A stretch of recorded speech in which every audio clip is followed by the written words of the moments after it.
बिस्मिल्लाहिर्रहमानिर्रहीम। Next will study the disease of the nasal vestibule. मैंने disease of external nose के बारे में आपको पहले एक्सप्लेन किया था। कुछ एक्सटर्नल डिफॉर्मिटीज़ होती हैं जो कि ट्रॉमा की वजह से मोस्ट कॉमनली हो रही होती हैं। इसमें सैडल नोज़ था, हुक नोज़ था, क्रम्ब नोज़ था। उसके बाद बिनाइन और मैलिग्नेंट ट्यूमर्स और कंजेनिटल ट्यूमर्स के बारे में मैंने आपको एक्सप्लेन किया।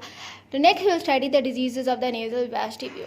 अगर नेज़ल वेस्टिब्यूल की मैं थोड़ी सी बात करती हूँ तो मैंने आपको स्ट्रक्चर एक्सप्लेन किया था कि जो नोज़ की अगर बात की जाए तो ये नोज़ के अंदर this is a bony part और यहाँ पे ये कार्टिलेजिनियस पार्ट होता है। ठीक है, 1/3 हमारे पास बोनी पार्ट होता है और हमारे पास जो 2/3 होता है ये वाला हमारे पास कार्टिलेजिनियस पार्ट होता है। ठीक है, अच्छा एक्सटर्नल पार्ट होता है ये वाला जो लोअर लैटरल कार्टिलेजेस होते हैं। ठीक है, जहाँ पर हमारे पास आप इसको थोड़ी सी नोज़ को ऊपर करके अगर आप देखें, ठीक है ना, अपर पोजीशन में, तो आपको यहाँ पे एला और कोलोमला नज़र आएगा। तो ये वाला हमारे पास और ये एक्सटेंड्स टू द लाइमन नज़र आए तो इसको नेज़ल वेस्टिब्यूल कहा जाता है, जहाँ पे हमारे पास डिफरेंट हेयर स्ट्रक्चर्स प्रेजेंट होते हैं। ठीक है, हेयर स्ट्रक्चर्स प्रेजेंट होते हैं जिसको विब्रिससाई भी कहा जाता है। तो और आपको जो नोज़ पे एक्सटर्नली इमर्ज हो रहा होता है, नज़र भी आ रहा होता है, नोज़ में यही पोर्शन नज़र आ रहा होता है ना, तो इसको लाइमन नज़ाई तक एक्सटेंड करता है और उसको नेज़ल वेस्टिब्यूल कहते हैं। तो इसकी कुछ ना कुछ डिजीज़ भी होंगी, ऑब्वियसली पैथोलॉजी भी होंगी। अगर स्ट्रक्चर पढ़ा है तो ऑब्वियसली ये तो नहीं होता कि whole life it remain physiological, sometimes pathology भी डेवलप हो जाती है, तो पता होना ज़रूरी है in order to diagnose the patient. तो अब हम उसको स्टडी करते हैं। इसके अंदर हमारे पास जो मोस्ट कॉमन डिजीज़ है दैट इज़ नोन एज फ्रंकल और बॉयल। फ्रंकल means hair. ठीक है, तो हेयर फॉलिकल का कोई ना कोई इन्फेक्शन या हेयर फॉलिकल का कोई ना कोई मसला हो गया इसके अंदर। तो इसके अंदर क्या होता है कि इट्स एक्यूट इन्फेक्शन। ठीक है, कभी भी हो सकता है। हेयर फॉलिकल का कैसे होगा? By the staphylococcus aureus. Staph aureus एक बैक्टीरिया है जो कि हेयर के अंदर इन्वॉल्व करके हेयर इन्फेक्शन कॉज करेगा। कैसे होगा?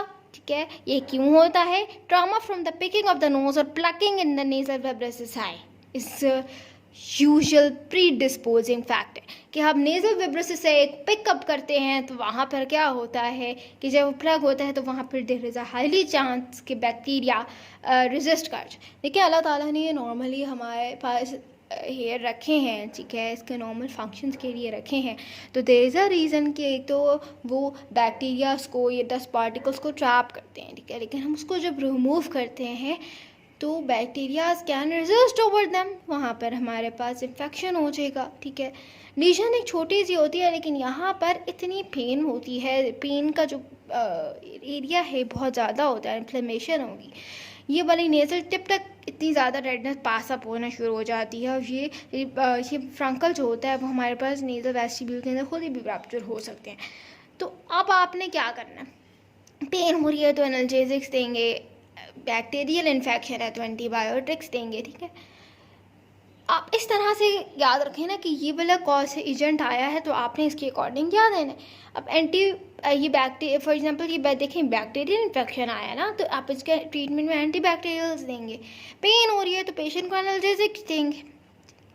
और ये वाला जो फ्रंकल नोज है ये सेलुलाइटिस और सेप्टल एब्सेस के अंदर भी हमारे पास ये मर्ज कर सकते हैं। सेलुलाइटिस मैंने आपको बताया था ना कि हमारे पास वहाँ पे बैक्टीरियल इन्फेक्शन होते हैं, लेकिन वो थोड़ा हाई स्टेज बैक्टीरियल इन्फेक्शन होता है। Next will study the vestibulitis. ठीक है, वेस्टिब्यूल का टोटल इन्फेक्शन हो गया। ठीक है, diffuse dermatitis of the nasal vestibule हो गया। इसके अंदर हमारे पास क्या होगा? नेजल डिस्चार्ज होना शुरू हो जाएगा। कैसे होगा? राइनाइटिस हो गया या साइनोसाइटिस हो गया, इसकी वजह से हमारे पास नेजल डिस्चार्ज हो जाएगा। फिर एक्यूट फॉर्म में हमारे पास क्या होगा कि जो वेस्टिबुलर स्किन होगी वो रेड होगी, स्वेलिंग होगी, इसके अंदर वहाँ पे पेनफुल होगी, स्किल्स डेवलप होना शुरू हो जाएंगी। क्रोनिक फॉर्म में हमारे पास क्या होगा? क्रस्टिंग होना शुरू हो जाएगी। फिर ट्रीटमेंट में आप क्या करोगे कि अगर नेज़ल वेस्टिब्यूल का इन्फेक्शन हो गया, आप देखें ना इस डायग्राम के अंदर एक्यूट वेस्टिबुलाइटिस हुआ हुआ है, यहाँ पे आप देखें तो आप नेज़ल वेस्टिब्यूल को स्केल्स को कॉटन एप्लीकेटर के थ्रू हम इसको ट्रीट करेंगे, साफ़ करेंगे, हाइड्रोजन पेरोक्साइड देंगे, एंटीबायोटिक स्टेरॉइड ऑइंटमेंट देंगे और उसके बाद हमारे पास एक for example few more days के अंदर इसको हम लोग देते हैं ताकि आराम से ठीक हो जाए।